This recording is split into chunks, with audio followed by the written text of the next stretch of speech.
हाँ, एसपी गंजाम के निर्देश क्रमे आईएससी भंजनगर एवं एसडीपीओ भंजनगर तत्वावधान में गोटे खबर मिलला जे ब्राउन सुगर बिजनेस चलती सेरा से माने नयागढ़ तरफ से ब्राउन सुगर आसुच्ची एमती खबर पाइला आम पुलिस टीम आईएससी भंजनगर और पुलिस टीम जामपाली छक झांकरे टेम्पल तारी सामने 3 जन छिड़ाबार देखले एवं से सस्पेक्ट 3 जन छिड़ा पाखु टोटाल 31 ग्राम 400 ग्राम ब्राउन सुगार जबत है से जड़े से जे राकेश कुमार बेहरा सी नयागढ़ आसला से उड़गाँ से ही दवाई आसला पाखु जबत होती 21 ग्राम 710 ग्राम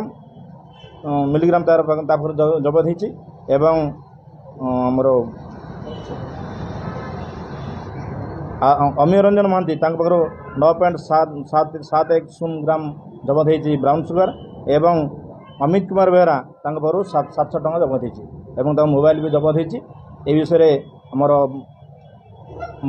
Bhanjanagar PS case number 968/25 21B NDPS act रे केस होती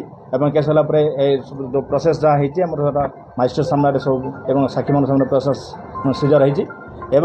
से 3 जन फराड होती जबत जिनस सब मालखानी जबत होती खबर पाई प्राय एसपी गंजाम खबर पाई जहाँफल कि आम एटीपी और आईएएस को निर्देश देते जो सक्सेस आज होती बहुत माने मेहनत कर माने गिरफ कर सक्षम होती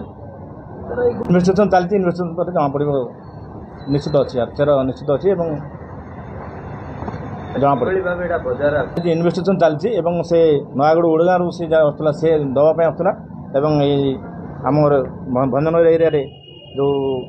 अमीय रंजन महांती ये रिसीव करते या पाखे जबरदस्त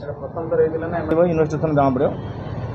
तो निश्चित निश्चित एसडीपी अच्छा आईएससी भंजनगर टीम अच्छा यापर निश्चित दृढ़ पदक्षेप ये माने जहर यही जहर को यदि माने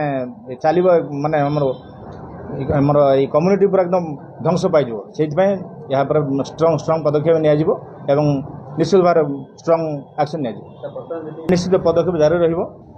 एक्शन जारी रही आउ जार जो जो ये अच्छा से हूँ तो बाहरी जातु ना गिरफ से जेल भर जीव।